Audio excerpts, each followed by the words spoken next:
Bonjour à tous, bienvenue sur ce webinaire. On va encore attendre 2 petites minutes avant de démarrer, que tout le monde puisse se connecter.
Allez, je vous propose qu'on commence. On a un programme assez chargé ce matin. Merci à tous ceux qui sont d'ores et déjà joints à nous. Donc, on va ce matin couvrir le sujet de Supply Path Optimization, ou SPO si on utilise l'acronyme. Et on va aborder comment on peut le mettre en place de manière rapide et efficace grâce à des méthodologies, mais aussi des technologies et en définissant les bons partenariats pour y arriver. Jérôme, tu peux faire avancer la deck, s'il te plaît. Donc, après une rapide introduction, on va vous repositionner le SPO dans son contexte, vous expliquer comment mettre en place les meilleures pratiques pour rapidement obtenir des résultats. Puis ensuite, on verra avec Amazon Advertising comment on peut mettre en place les premiers learnings et obtenir des gains d'efficacité à très court terme. Et enfin, on aura Prisma Media qui va nous partager son expérience côté éditeur et ce que ça lui a apporté de raccourcir la chaîne entre les marques et ses inventaires publicitaires. Donc, je vais laisser chacun des membres du panel de ce matin se présenter. Paul, c'est toi le premier. Bien, bonjour, bonjour à toutes et à tous. Donc, Paul Cocheteux, je dirige la partie commerciale AdTech et internationale chez Prisma Media. J'y suis depuis un peu plus de 5 ans maintenant. Voilà. Bonjour à tous, Thomas Reis, je travaille chez Amazon Publisher Services où je m'occupe d'évangéliser auprès des utilisateurs des solutions d'Amazon Advertising la supply d'APS auprès voilà, des différents utilisateurs du DSP, agences ou annonceurs, et je fais le lien avec les équipes publishers d'APS. Je travaille là-bas depuis 3 ans. Bonjour tout le monde, moi je suis Adrien Masson, je travaille chez Amazon Advertising depuis 7 ans et je m'occupe de la commercialisation des solutions technologiques advertising d'Amazon Advertising qui comprennent donc Amazon DSP, Sizmek Ad Server, Amazon Attribution, Amazon Marketing Cloud et également les solutions d'identité, on y reviendra tout à l'heure. Bonjour à tous et à toutes, je suis Jérôme Boucarin, je fais partie de l'équipe expertise et innovation chez 55, ça fait maintenant 3 ans, donc je suis dans l'équipe de Sylvain et je suis expert média. Et je suis Sylvain Leborgne, je dirige l'équipe expertise et innovation au sein de 55. Donc, comme d'habitude, sur les webinaires, vous avez participé à un certain nombre ces derniers mois, donc n'hésitez pas à poser des questions en cours de webinaire.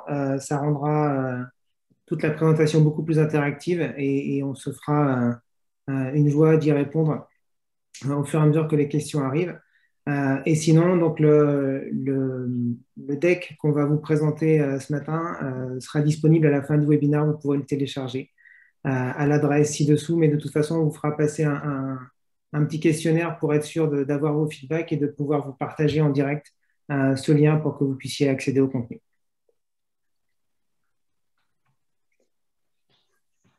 Donc, pour attaquer cette première partie et remettre dans le contexte, d'abord deux petits mots sur 55. Donc, 55, nous sommes un cabinet de conseil data qui nous accompagnons les marques afin qu'elles puissent déployer leur stratégie de marketing en exploitant au mieux les données, soit les données disponibles sur leur marché, soit leurs données propriétaires. Et pour ça, on est organisé en 4 grands pôles. Un pôle de stratégie, mais aussi un pôle d'architecture de données qui va créer tous les systèmes de gestion de données et accompagner les clients pour en définir l'architecture. Une partie média consulting pour aider les marques à mieux comprendre l'environnement média, à challenger leur stratégie et à définir le réseau de partenaires avec qui il est souhaitable qu'elles travaillent. Et enfin, une partie expérience utilisateur pour s'assurer que tous les points de contact, particulièrement digitaux, qu'elles mettent en place avec les consommateurs, leur permettent de créer un impact de marque positif, mais également de collecter des données qui leur permettront de mieux comprendre leurs consommateurs. Donc pour revenir au sujet qui nous occupe aujourd'hui, le SPO, il faut le remettre dans le contexte du programmatique. Ce qu'on a vu sur les dernières années, c'est une forte avancée en maturité des marchés du média programmatique. Aujourd'hui, on peut acheter quasiment tout de manière programmatique. On peut acheter de la vidéo digitale, du display, mais on peut aussi aujourd'hui commencer à acheter des médias comme la télé. On peut acheter de l'affichage en out of home. Et dans certains pays, par exemple à New York, on peut acheter les toits de taxi en programmatique. Donc le programmatique devient réellement le moyen privilégié pour acheter le média et permet en fait une plus grande flexibilité dans la mise en œuvre des campagnes, dans la réactivité pour son optimisation. Je vais laisser Jérôme vous en dire un tout petit peu plus sur ce que ça implique de mettre en place des structures programmatiques parce qu'il y a derrière toute une chaîne de valeur, toute une chaîne d'approvisionnement qui doit se mettre en place. Avant de vraiment rentrer dans la partie SPO en tant que telle, on trouve intéressant de rappeler un petit peu la chaîne de valeur programmatique et tous les acteurs qui y sont intégrés. Comme toute bonne relation commerciale, ça se fait essentiellement entre des vendeurs et des acheteurs. Sur ce slide-là, je vous propose de commencer plutôt dans la partie user-centrique, donc plutôt sur la partie sellers, puisque le point de démarrage de tout achat programmatique reste basiquement un utilisateur qui va appeler une page sur un site éditeur. Donc sur les côtés sellers, on va avoir un utilisateur qui va appeler une page sur un site internet, donc un site éditeur ou publisher, je peux utiliser les deux termes, excusez-moi. Et sur cette page-là, en fait, est installé ce qu'on appelle un SSP. Donc c'est une plateforme qui s'occupe de tout ce qui est supply. Donc l'acronyme SSP veut dire Supply Side Platform. Et cet outil va envoyer ce qu'on appelle une bid request au DSP. Et donc là, on va aller dans la partie acheteur. Les DSP étant les Demand Side Platform. Et cette bid request va intégrer toute une série de données que les DSP vont écouter et qui vont les aider à décider ou pas s'ils sont intéressés par l'emplacement qui est sur cette page. Les DSP eux-mêmes sont gérés par des trading desks. Un trading desk étant essentiellement un groupe de personnes qui va opérer un ou plusieurs DSP en fonction de leurs besoins, en fonction de la volumétrie des achats qu'ils vont effectuer. Ces trading desks étant eux-mêmes indépendants, intégrés dans des agences ou intégrés chez des annonceurs. Donc, on a bien des bid requests qui sont envoyés de manière régulière et on parle de milliards de bid requests par jour sur les DSP, qui vont les écouter. Et un ad exchange, en fait, c'est une vue de l'esprit. Ça représente en fait tous les éditeurs qui vont utiliser un ad exchange en particulier. Donc, tous les éditeurs qui vont utiliser Magnite vont représenter l'ad exchange de Magnite. Pareil pour Google, etc., etc. En plus, évidemment, lors de ces achats, le DSP va pouvoir utiliser soit de la first party data, soit des data qui sont venus de providers ou d'échanges. Et donc, on va avoir une communication régulière entre les SSP et les DSP, où les bids vont se faire et les systèmes d'achat vont donc se faire aux enchères en fonction du setup du SSP, vont se faire soit en second price option, donc ça va être le deuxième bid le plus fort plus 1 centime, soit évidemment maintenant c'est devenu un petit peu plus global en first price option, donc ça va être le premier le bidder le plus haut qui va remporter l'enchère. Les DSP peuvent uniquement écouter les bid requests, peuvent bidder en testant en fait les prix sur lesquels l'impression peut sortir, ou évidemment bidder parce qu'ils sont très intéressés par cette impression, justement parce on y intègre de la first party data et que l'user est très important dans ce cas-là. Donc, comme je vous ai dit, voilà, ces bid requests comportent énormément de données et ça permet donc aux DSP de construire leur stratégie et de favoriser un bid ou non. Maintenant, si je suis plutôt mon point de départ est plutôt l'annonceur, et c'est pour vous montrer la supply chain d'un point de vue un petit peu plus SPO. On a bien une marque qui va briefer une agence ou une agence qui va acheter au nom d'une marque. Et c'est évidemment, comme je l'avais expliqué, un trading desk peut avoir un ou plusieurs DSP. Donc, il est assez courant parfois qu'une campagne pour un annonceur soit setupée sur plusieurs DSP en même temps, pour diverses raisons, des raisons de format, ou des raisons de test, ou des raisons de performance, ou des raisons de data disponibles. Et chaque DSP lui-même est connecté à plus d'une vingtaine de SSP. Donc, ça représente, comme je l'avais expliqué sur le slide précédent, tous les éditeurs qui disposent de cette technologie-là. Et ces SSP-là ont eux-mêmes évidemment accès au site éditeur. Ce qu'on voulait montrer en fait sur ce slide-là, c'est que toutes ces combinaisons vont définir des chemins et ces chemins-là vont parfois amener au même site. La vraie différence, c'est que on aura potentiellement une différence de prix du fait de la complexité ou non du chemin qui a été entrepris pour atteindre l'emplacement en question. Et donc, toute la réflexion SPO démarre de là. C'est de se dire, j'ai plusieurs façons d'acheter un emplacement sur un site, du fait de la complexité des DSP que j'utilise, des SSP qui y sont connectés. Est-ce qu'il n'y aurait pas un chemin qui serait plus intéressant qu'un autre d'un point de vue performance? Au niveau des chiffres d'équipement côté éditeur, 61% des éditeurs disposent déjà de 10 technologies SSP, donc de 10 exchanges, de partenaires exchange différents. 27 d'entre eux en ont plus de 20. Et là, évidemment, ça reste une exception, mais c'est quand même important de l'expliquer parce que ça reste aussi les éditeurs qui ont les volumes les plus importants. 5% d'entre eux disposent de plus d'une trentaine de technologies SP différentes sur leur site. Donc, ça vous montre à quel point un éditeur peut proposer ses inventaires avec des moyens de l'atteindre qui sont assez différents. Paul, j'aimerais que tu partages ton expérience sur ce point-là. Comment ça se passe du côté de Prisma? Par exemple, combien de SSP différents vous utilisez? Et comment tu expliques qu'il y ait autant d'SSP différents pour chacun des publishers? Alors, chez nous, on a un peu plus d'une dizaine de SSP, je vais en parler un petit peu après. Et en plus de SSP, on va avoir quelques partenaires qui sont branchés, qu'on ne considère pas nous comme étant des SSP, mais comme des régies externes, on va dire. Comment j'explique qu'il y en ait autant? Ma réponse, ça va être un peu spéciale. En fait, pour nous, en tout cas, pour moi, il n'y en a pas tant que ça. C'est-à-dire que si on compare à d'autres industries, par exemple, si on veut acheter du shampoing, sa marque préférée de shampoing, combien de magasins vendent cette marque de shampoing? On peut l'acheter en ligne, sur Amazon par exemple, ou sur d'autres magasins en ligne, hein, des dizaines potentiellement. On peut aller dans la rue à l'épicier du coin, il aura peut-être ce shampoing. On peut aller dans des grandes surfaces, il y a plein de marques différentes qui existent.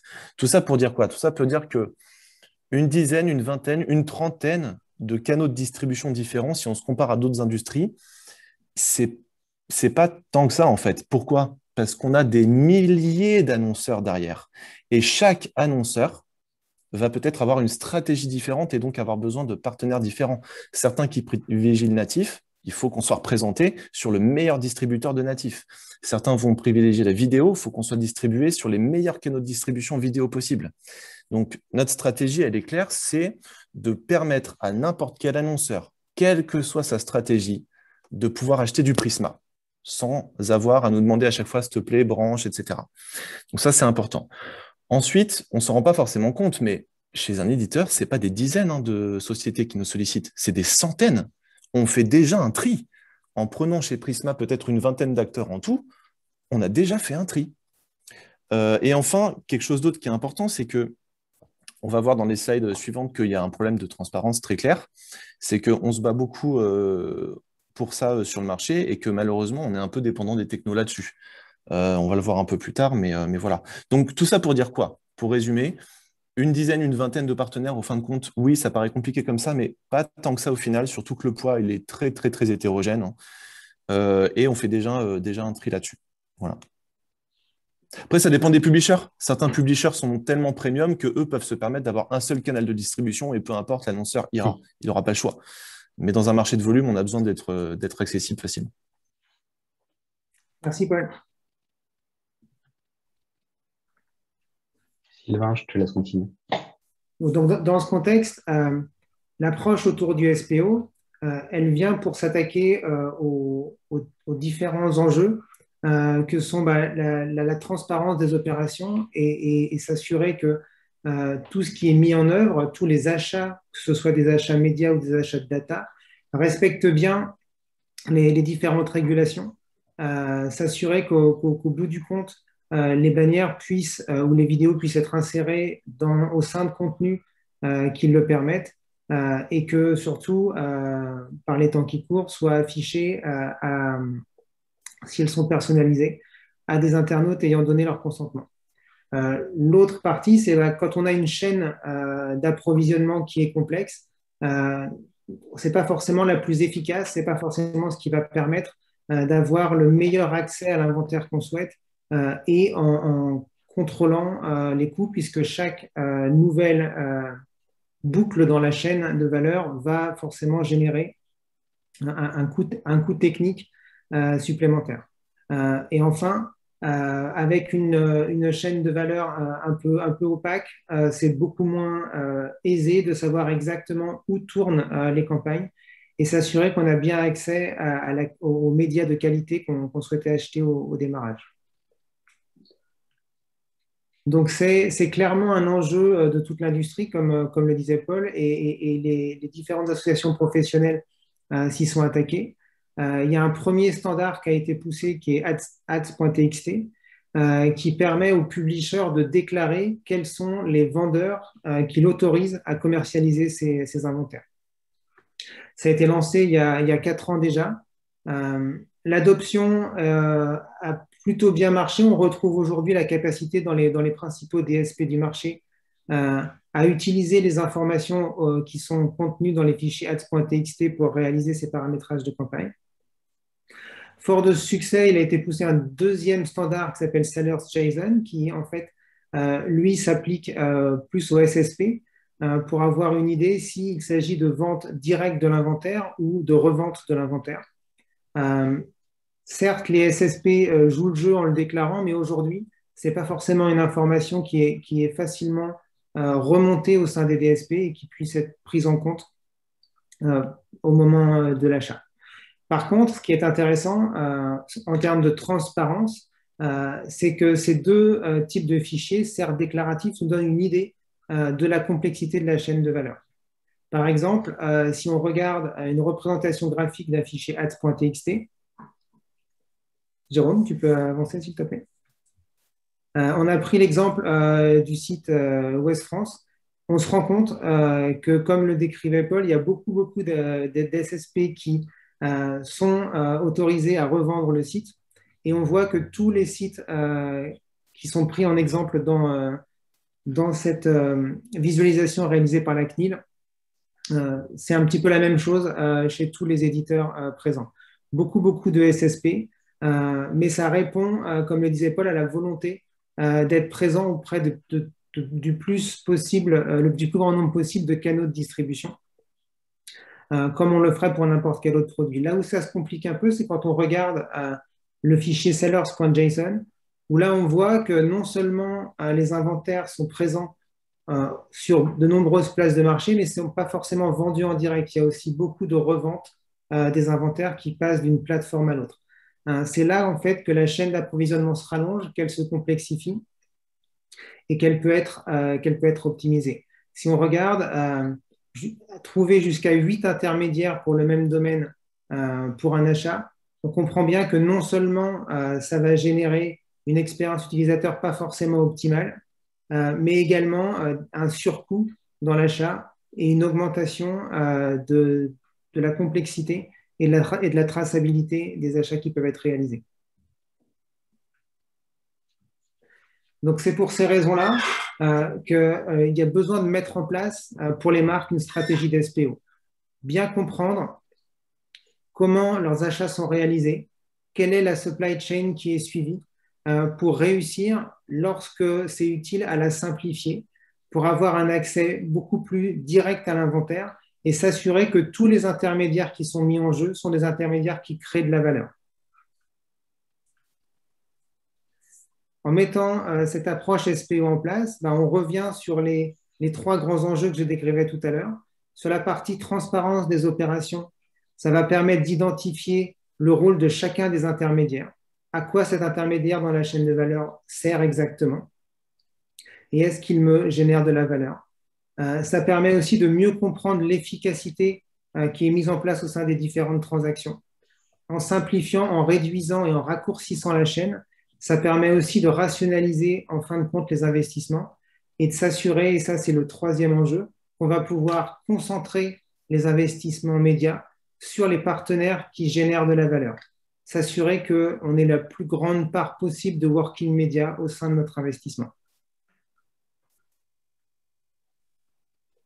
Donc pour réaliser ça, je vais repasser la parole à Jérôme qui va vous décrire quelle approche et quelles méthodologies peuvent être mises en place pour, d'une part, réussir à atteindre des gains à court terme et vraiment avoir un impact très rapidement, et de l'autre, entrer dans une stratégie un peu plus long terme avec des améliorations progressives et continues. Alors, Jérôme, peut-être, je me permets avant, on a une question sur le chat, donc je pense que c'est le bon moment pour l'adresser. La question est la suivante.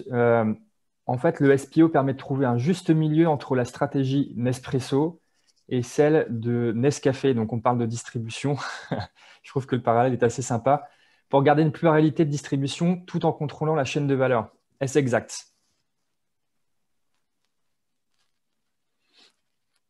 Je trouve ça pas mal. Jérôme, je pense que l'analogie est intéressante. Donc, après, ça dépend de l'image de marque de l'annonceur que l'annonceur veut développer. Quand on est une grande marque de luxe, on va avoir une stratégie SPO qui ressemble plutôt à du Nespresso, en effet.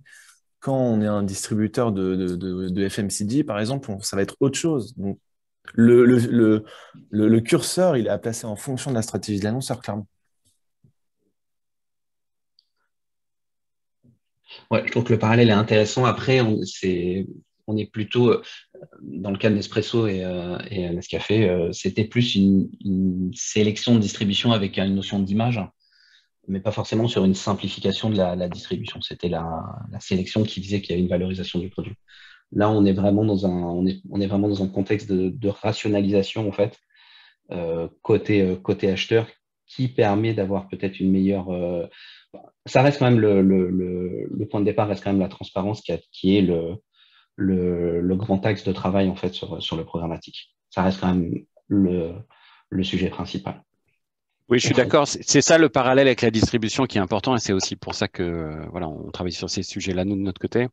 C'est qu'il y a une transparence très claire dans la distribution des différents intermédiaires et que c'était un des sujets fondamentaux du SPO et on l'a vu dans tous les différents ad networks et passback qu'il peut y avoir, c'est qu'il y avait une opacité assez certaine dans la chaîne de distribution programmatique parce qu'on parle vraiment de supply chain.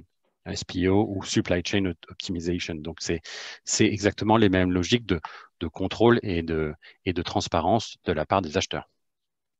Il faudrait que Nespresso nous ouvre une boutique produit. Enfin, le problème avec le café, c'est que les circuits courts sont compliqués, quoi.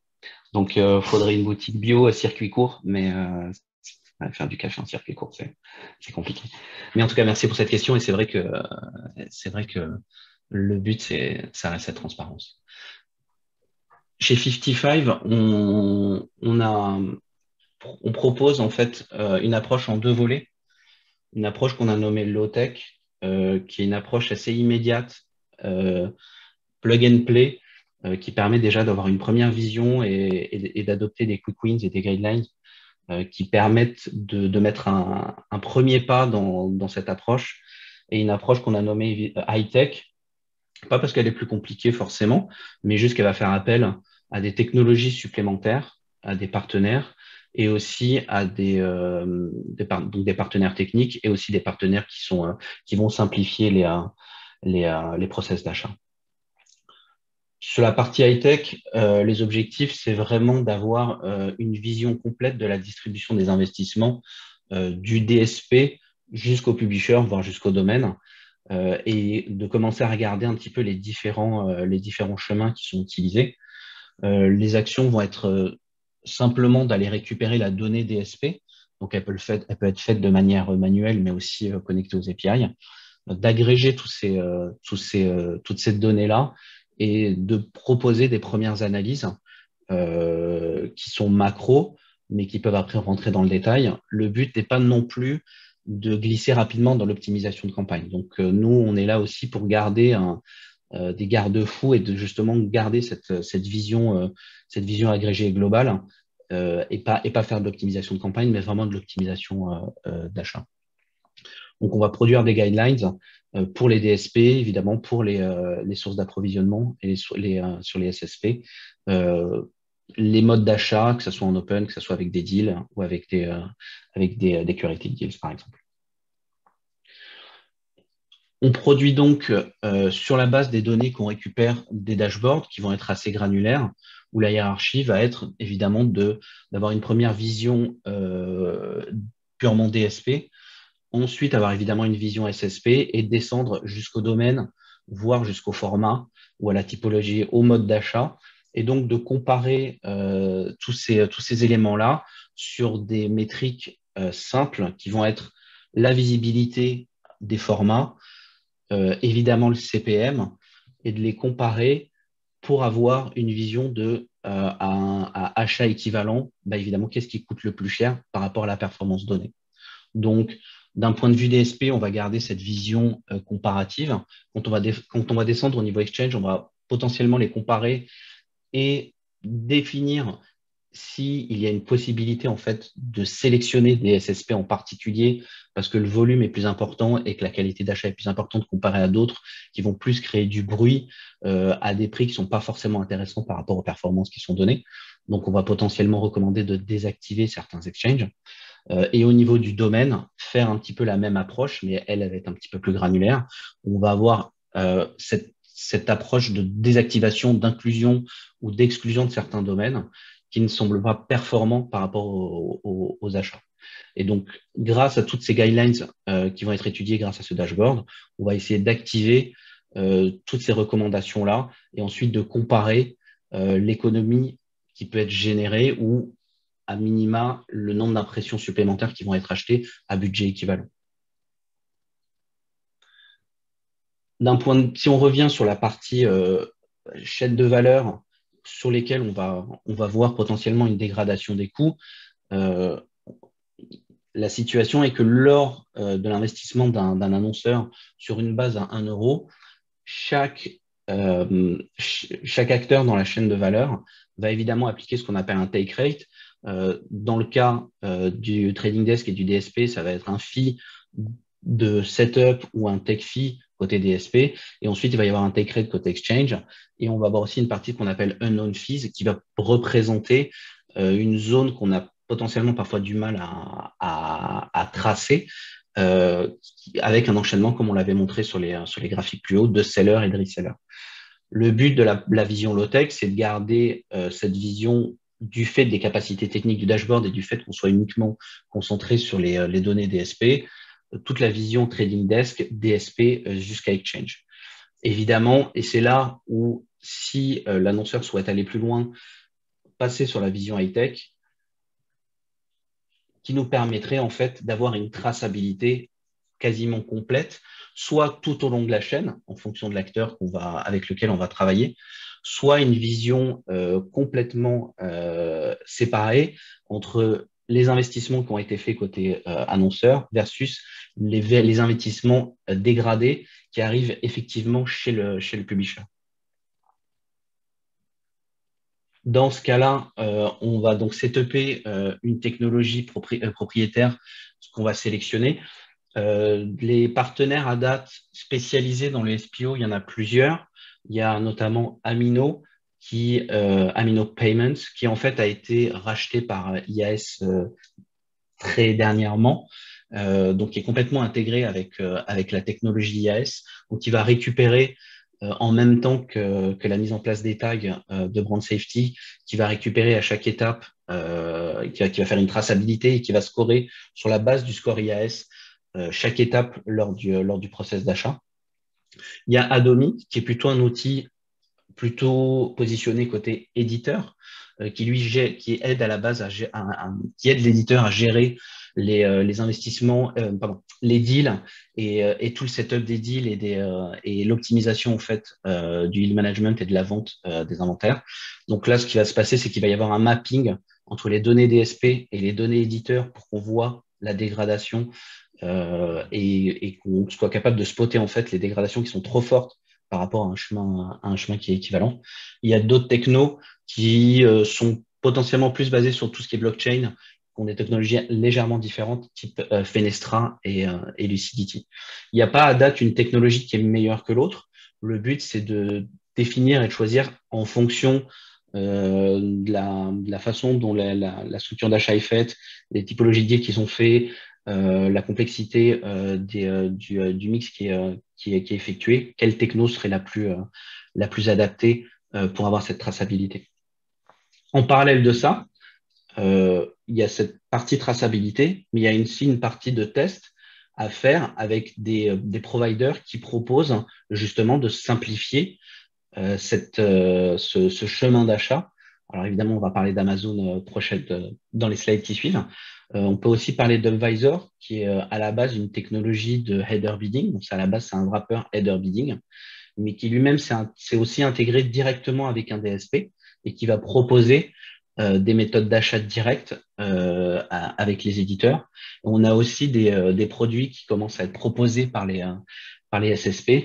Donc, il y a Smart, il y a aussi Magnite avec Direct Connect, si je ne me trompe pas du nom du produit, qui proposent eux aussi des intégrations directes avec des éditeurs, avec des take rates transparents. Et ces take rates sont transparents et annoncés, en fait. Donc, il y a plus d'opacité, en fait, sur les coûts qui sont appliqués sur la chaîne. Et il y a aussi une simplification qui est appliquée à ça.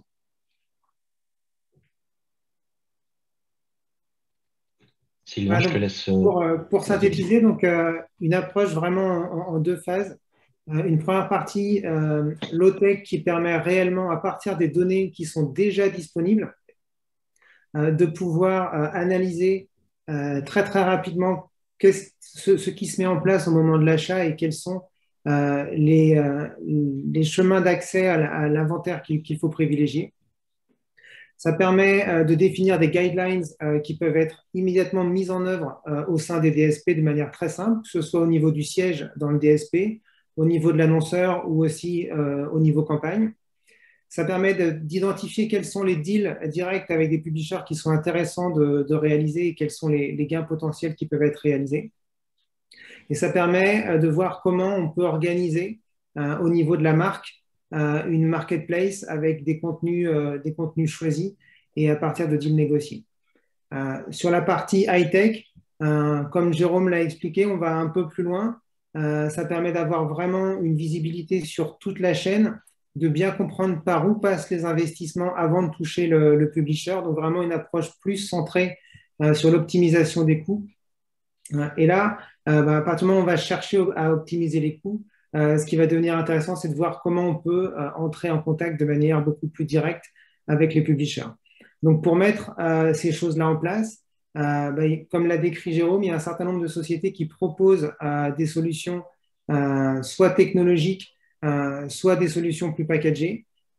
Et donc, on est ravis d'avoir avec nous ce matin Amazon qui va vous présenter Amazon Publisher Service, qui est une solution qu'ils ont mis en place justement pour permettre un accès plus direct et plus efficace des marques aux inventaires des publishers. Adrien, Thomas, je vous passe la parole. Merci beaucoup Sylvain, merci beaucoup Jérôme. Donc avant de rentrer dans le vif du sujet du SPO et cette traduction chez Amazon Advertising, je vous propose une rapide vue d'ensemble des technologies publicitaires qui ont été développées par Amazon Advertising.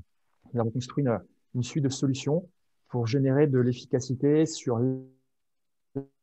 l'intégralité du cycle de vie d'activation digitale. Donc, on le lit de la gauche vers la droite. Évidemment, quand on parle d'Amazon Advertising, on a immédiatement en tête la partie audience. Et donc, on a construit des outils qui nous permettent de faire efficacement de l'audience planning. Cette audience planning est alimentée par deux sources d'audience. La première source d'audience, ce sont les audiences Amazon. Ces audiences qui sont constituées des milliards de signaux de shopping et de divertissement qu'on reçoit quotidiennement de la part de nos consommateurs. On propose également aux marques d'onboarder leurs données first party, qu'elles proviennent de Pixel, qu'elles proviennent d'une DMP ou qu'elles proviennent de leur CRM, par exemple. Et ça va permettre différents use cases. On peut prendre un exemple concret avec une marque de smartphone qui onboard sa donnée CRM pour détecter des intentions de renouvellement d'achat de smartphone auprès de ses clients.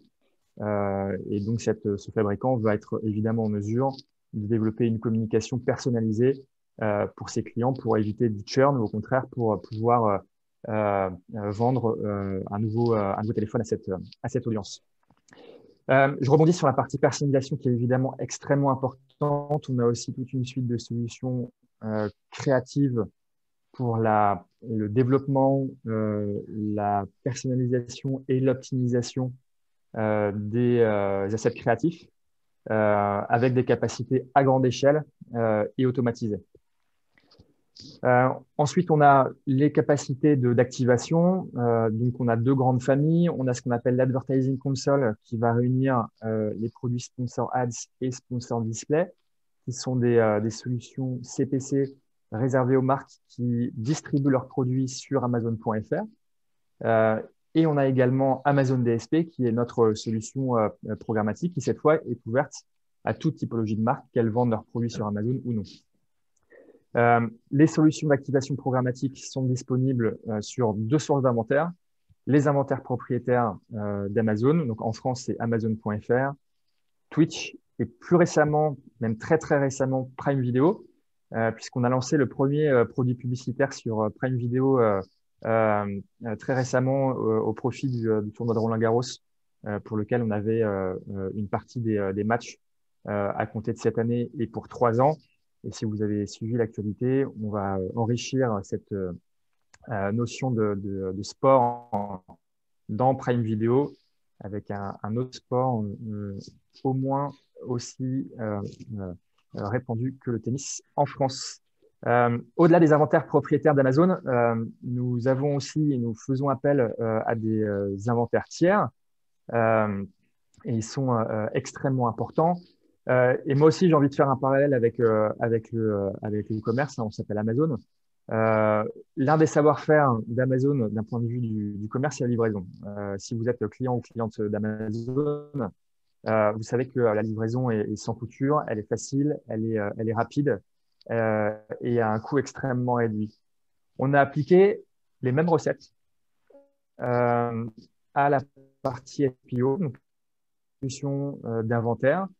Et donc aujourd'hui, on est connecté avec des milliers d'éditeurs à travers le monde via une solution qui s'appelle Amazon Publisher Services, que Thomas va nous détailler par la suite, et qui nous permet d'avoir cette connexion directe et de générer de l'efficacité, on va le voir, sur la chaîne programmatique.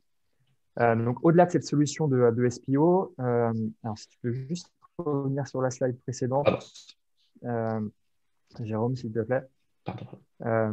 J'ai bientôt terminé.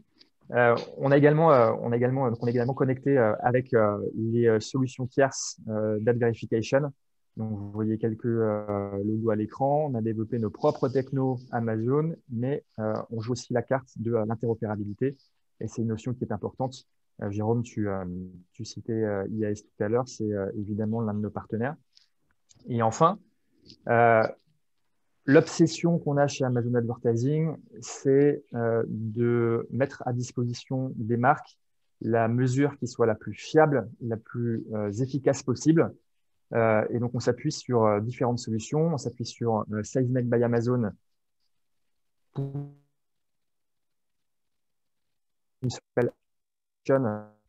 qui permet aux marques de déterminer la performance de leurs activations digitales sur des KPI Amazon Advertising. Donc là, on va aller bien au-delà du CTR, par exemple, Sylvain. On va être capable vraiment de définir la performance en termes de contribution de vente sur Amazon de toutes les activations digitales d'une marque.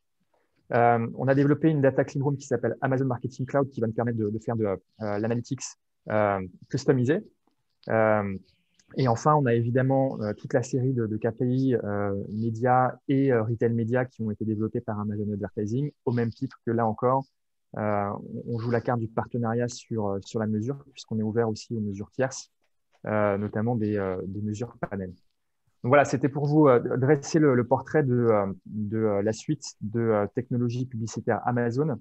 Maintenant, Thomas, je te passe la parole pour rentrer dans le vif du sujet et regarder un petit peu plus près quelles sont les sources d'inventaire que nous avons à disposition chez Amazon Advertising. Merci Adrien. Oui, donc là, si je me positionne du côté du DSP, c'est un peu ce qu'on vient de voir sur le slide d'avant, mais on fait un petit zoom sur la partie DSP. Le DSP d'Amazon, finalement, a accès à deux grandes typologies d'inventaire.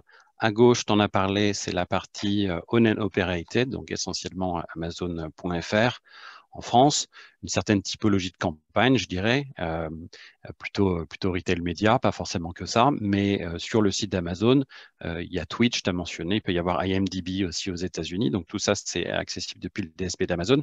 Je dirais qu'une très grande partie des campagnes du DSP d'Amazon, c'est de l'extension d'audience, on va dire, de la valorisation des audiences d'Amazon sur des médias tiers qui n'appartiennent pas à Amazon pour aller chercher l'utilisateur là où il est. Et pour ce faire, il y a deux types de connexions du DSP d'Amazon.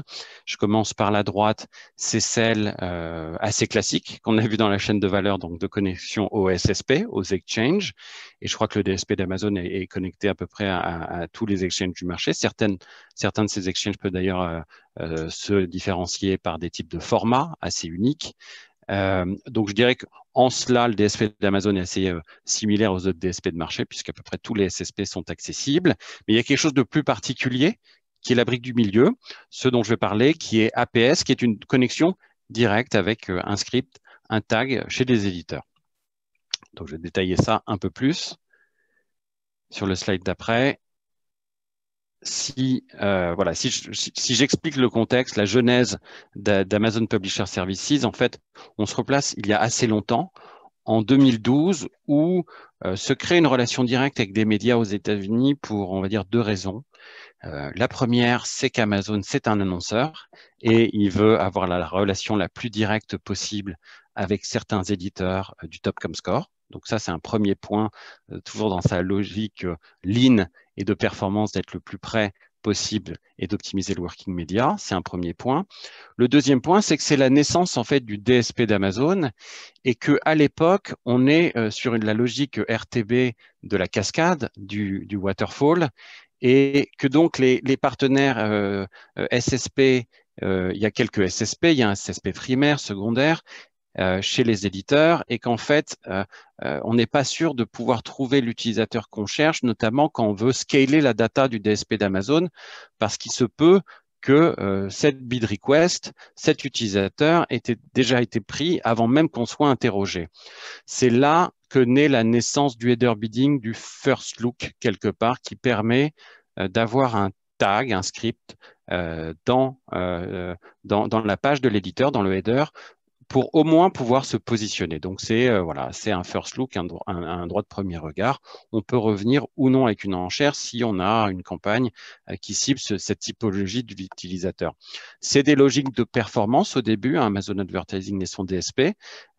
Donc, c'est très important de pouvoir faire ça à scale, aller chercher les gens qui recherchent, je sais pas moi, des couches pour enfants, des produits de beauté, etc. Donc, on parle de petites audiences.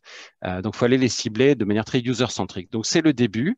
C'est là que se crée cette connexion avec ce tag. Et petit à petit, ça s'étend. Ça s'étend au Top.com-Score aux US. La technologie évolue et on se met, en plus du display standard IAB, à supporter la vidéo in-stream, tout ce qui est mobile app. Et à partir de 2016, on devient une vraie entité dont les clients, c'est important, la notion de client chez Amazon, sont les éditeurs. Donc, Amazon Publisher Services, nos clients, ce sont les éditeurs. On est une connexion directe pour le DSP d'Amazon, mais on permet aussi aux éditeurs d'avoir plus de demandes en travaillant dans un wrapper avec des SSP de qualité qui sont partenaires. Donc, se crée une marque dont les clients sont vraiment les éditeurs. On est là pour les aider et on devient petit à petit leader sur cette partie header bidding, server-side aux États-Unis. On a développé l'Europe vraiment à partir de 2017-2018 et aujourd'hui, on a une footprint très importante. Alors, on n'est pas forcément une marque très connue de la part des agences ou des annonceurs. C'est pour ça qu'on essaie de se positionner davantage, mais on est assez connu sur la partie éditeur. Ensuite, ça rejoint ce qui s'est dit autour de la logique de SPO, c'est vraiment notre ADN. La transparence, alors ça mérite de s'arrêter là-dessus. Et encore une fois, dans le contexte du DSP d'Amazon, on va le voir après, mais on est transparent sur les frais. Je crois que c'était le premier prérequis du SPO, pour la simple raison, c'est qu'il n'y a pas de frais de supply, de SSP avec nous pour les transactions qui passent par le DSP d'Amazon et qui vont chez les éditeurs d'APS. On a une infrastructure gratuite. Donc, c'est un premier point qui est important. L'autre partie, c'est qu'il y a beaucoup de trust, de transparence, on l'a dit, mais c'est des éditeurs qu'on connaît très bien, on les a signés, on a un contrat en place. Aujourd'hui, on a une couverture d'ailleurs très large en termes de footprint, mais vraiment, on n'est pas un network sombre. On a des choses en place et on connaît par cœur tous nos éditeurs. Et l'autre point qui est très important, c'est le reach et l'efficacité. Le reach, il est optimisé parce qu'on a ce first look, cette capacité à nous positionner sur à peu près toutes les bid requests qui sont reçues. Et l'efficacité derrière de pouvoir optimiser les performances de campagne. On va en parler après. Mais tout ça, voilà, c'est cette notion de qualité, l'efficacité, le reach, et cette notion de qualité, elle est très importante parce que je crois qu'il y a une phrase qui dit You're only as good as your worst SSP. Donc, vos campagnes sont juste aussi bonnes que votre plus mauvais SSP. Donc, nous, on essaie de se positionner vraiment sur de la qualité avec des éditeurs de très grande qualité. Et sur la supply chain, Adrien, tu veux commenter? Oui, bien sûr. Alors, pour être le plus concret possible sur l'optimisation de la chaîne de valeur programmatique, là, on vous propose une comparaison entre ce que vous avez en haut, c'est-à-dire un chemin d'accès traditionnel côté demande et côté supply, et en bas, la traduction chez Amazon Advertising. Alors, si on regarde le haut de la slide, on a un workflow traditionnel, c'est-à-dire un annonceur qui contracte avec une DSP, achète sur une DSP, qui elle-même va venir s'approvisionner en inventaire auprès d'un SSP et finalement la diffusion va se faire sur les pages d'un publisher.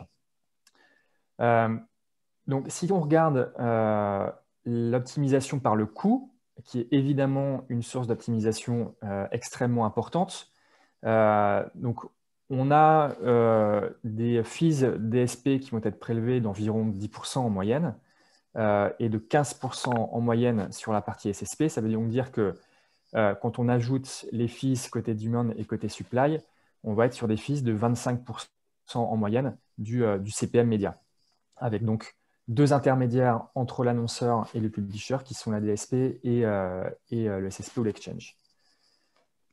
Maintenant, quand on regarde Amazon Advertising, on voit que la chaîne est plus courte puisqu'on a la chance à travers Amazon Publisher Services d'avoir cette connexion directe entre Amazon DSP et les publishers. On fait disparaître la brique SSP et on fait également disparaître le prélèvement de 15% de fees. Et donc, on garde uniquement les 10% de fees qui sont appliqués au maximum par Amazon DSP en France. Donc là, on comprend bien l'intérêt, hein. On a une chaîne plus courte. La disparition de la partie SSP fait qu'on a des fees qui sont réduites de 15% en moyenne. Et comme le citait Thomas tout à l'heure, un chemin d'accès plus court, ça veut aussi dire évidemment plus de transparence. Si on va sur la slide suivante, Jérôme, là, je pense que Thomas, ouais, tu peux détailler la partie. Brièvement, c'est vous fournir quelques logos de publishers de qualité avec lesquels on travaille. Moi, j'ai commencé par business developer en France. J'ai signé la plupart de ces partenaires. Je pense qu'il y a à peu près 90% du Digital Ad Trust dans ces logos. Donc, c'est du reach, c'est de la qualité derrière.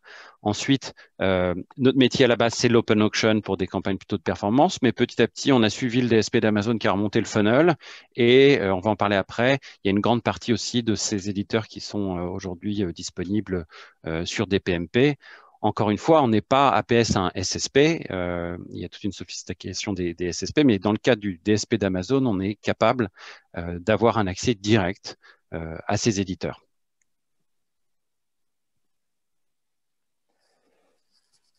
Et donc, l'optimisation de la chaîne programmatique, évidemment, ce qu'on veut en retirer, en tout cas ce que les marques veulent en retirer, c'est de l'incrément de performance. Et c'est ce qu'on constate grâce à Amazon Publisher Services. Donc, les campagnes qui transitent vers cette solution, donc encore une fois, connexion directe entre Amazon DSP et les éditeurs, on a des taux de visibilité qui sont 25% supérieurs au taux de visibilité moyen constaté sur les différents SSP connectés à Amazon DSP. Et en termes de CPM sur des impressions qui sont vues, le gain est supérieur puisqu'il atteint 28%. Donc là, c'est intéressant de voir qu'on traduit l'optimisation du coût, l'optimisation de la chaîne programmatique et la transparence sur de l'optimisation de performance. Et ce qui est évidemment demandé par les marques, et c'est ce qu'on constate à grande échelle sur APS et sur Amazon DSP.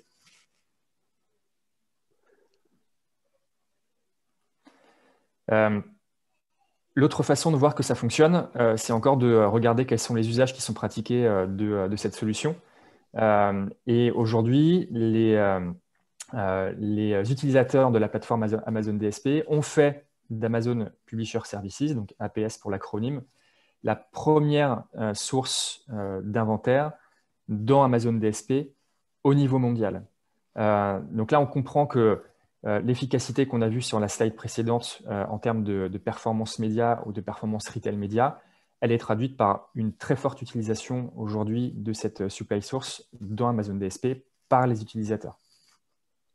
Oui, et juste, faut bien comprendre que le DSP d'Amazon est agnostique par rapport à la supply. Notamment, c'est souvent des campagnes d'open auction, donc c'est des algos qui travaillent. Et il faut le dire, dans le passé, même si on a cette infrastructure depuis 2012, on n'était pas forcément aussi performant sur toutes les campagnes, mais le header bidding était en first price auction. La plupart des systèmes d'enchères sont passés en first price auction. Donc maintenant, on peut comparer sur des notions de clearing price qui sont alignées. Et l'autre point, c'est qu'on a très fortement accru le pool d'éditeurs avec lequel travaille APS. Donc, on a un reach global qui est très, très significatif, ce qui permet d'être plus performant pour les utilisateurs du DSP d'Amazon, qu'ils soient en managed service, en self-service. Alors Thomas, on a une question intéressante dans le chat. Donc la question est la suivante: solution très intéressante pour les parties prenantes côté buy-side. Cependant, étant présent des deux côtés de la chaîne, comment assurez-vous une neutralité à vos éditeurs sur l'arbitrage qui est proposé? Alors, sur l'arbitrage qui est proposé entre... Paul peut aussi en parler, mais la partie arbitrage programmatique, il faut comprendre que les éditeurs sont connectés, on l'a vu, avec pas mal de sources et qu'il y a toujours beaucoup de compétition. Donc, nous, on organise une compétition complètement fair entre la demande d'Amazon et tout SSP qui pourrait être connecté dans notre wrapper. De la même manière que sur Prebid ou sur d'autres instances, on est capable aussi d'organiser une compétition et qu'ensuite, souvent, les éditeurs ont plusieurs systèmes en place, que ce soit celui de Prebid, d'Amazon, de Google, et que il y a une fair compétition au niveau de l'ad server. C'est l'ad server de l'éditeur à la fin qui décide de l'enchère la plus haute. Nous, on a des contrats très solides en place avec tous les partenaires qui travaillent dans la marketplace d'APS pour être sûr que c'est totalement fair et sinon, on ne travaillerait pas ensemble. Donc, c'est complètement transparent là-dessus. Et c'est vrai que c'est assez amusant parce que quand j'ai joint APS il y a 3 ans pour le développer en France, il y avait des remarques qui disaient APS, finalement, c'est une façon pour Amazon d'aller fausser la concurrence pour les éditeurs, etc. Ça a disparu, je pense. Ça faisait des années qu'il n'y avait pas plus ce genre de débat. Là, on était très présents. Et c'est un débat qui n'a pas lieu d'être parce qu'on est complètement transparent et que toutes les log level data sont bien sûr disponibles pour tous les partenaires, qu'ils soient éditeurs, SSP, etc. C'est totalement fair et transparent.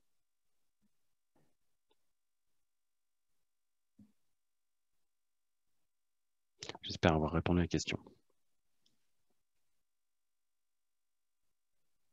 On peut revenir à la présentation du coup sur la partie deal. Thomas, si tu veux enchaîner. Alors sur la partie deal, donc c'est vrai que aussi on parlait pas trop d'APS dans le passé parce que c'était pas forcément actionnable et complètement tangible de parler d'open auction, et par le fait d'avoir lancé des deals et des PMP pour le DSP d'Amazon, d'avoir créé ce support, on peut désormais mieux comprendre qu'il peut y avoir une relation directe acheteur-éditeur avec une négociation qui s'opère entre les deux partenaires sans qu'on y prenne part, et qu'on peut vraiment mettre en pratique cette notion de supply path optimization et de relation directe.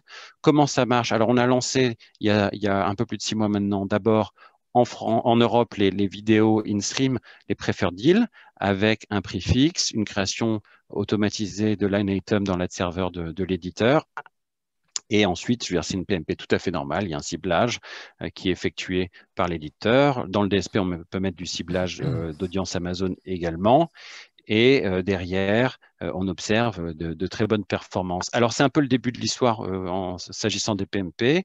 On a une roadmap produit assez chargée pour l'année, puisqu'on va lancer à la fois des systèmes d'enchères un peu plus étoffés avec du private auction, du programmatique garanti, et puis également une capacité à faire de la curation. Donc, on essaye de rattraper un peu le retard sur les PMP parce que c'est un enjeu très important, les sujets d'identité.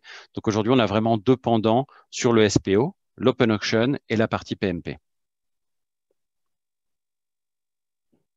Et donc, je vais passer à conclure rapidement sur cette slide qui nous montre un best case qu'on a mis en place, donc une campagne qui a très bien performé, qui a surperformé par rapport à la moyenne du plan. On a mis cette campagne en place avec Matterkind et avec l'aide de Prisma. Et du coup, je passe la balle à Paul pour sa partie et son point de vue côté éditeur. Ok, merci beaucoup. Je vais passer à cette partie-là. Je vais juste regarder parce que je crois qu'il y a une question et elle est adressée à Amazon, mais je pense que je peux y répondre parce que c'est limite une question plus publisher, si ça vous va, hein. Je pensais qu'on allait répondre après toi, mais c'est parfait si. Ok. Vas-y, je t'en prie. Donc ta question, c'est quels intérêts côté demande, donc agence, annonceur, d'une réduction des fees SSP dans un modèle first price auction où de toute façon, le bid le plus élevé remportera l'impression. En fait, il faut savoir que Nous, éditeurs, évidemment, on a une grosse équipe yield qui s'occupe de maximiser le revenu qu'on peut générer.